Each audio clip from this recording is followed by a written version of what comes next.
অনূর্ধ্ব-19 Asia কাপের final খেলেছিল বাংলাদেশ নারী দল।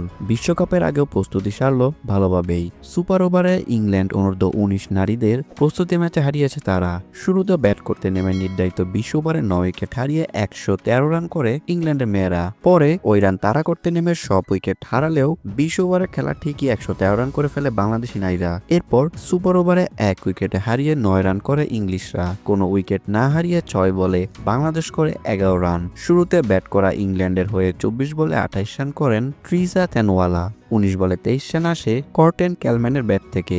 বাংলাদেশের হয়ে 3 উইকেট নেন আনিশা আক্তার শোভা, 2 উইকেট নেন ফাহমিদা ছোয়া। রান তাড়ায় নেমে উইকেট রক্ষক জুমাইয়া ফেরদৌসের 27 বলে 20 রান করেন।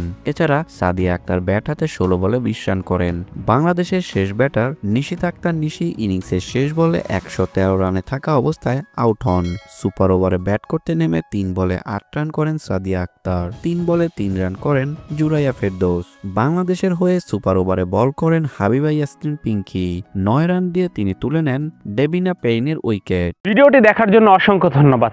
নিত্য নতুন এমন ভিডিও পেতে হলে আমাদের চ্যানেলের সঙ্গেই থাকুন, সাবস্ক্রাইব করুন, ভালো লাগলে অবশ্যই লাইক করুন। ভিডিও সম্পর্কে যে কোনো মন্তব্য করতে পারেন আমাদের কমেন্ট বক্সে। ধন্যবাদ।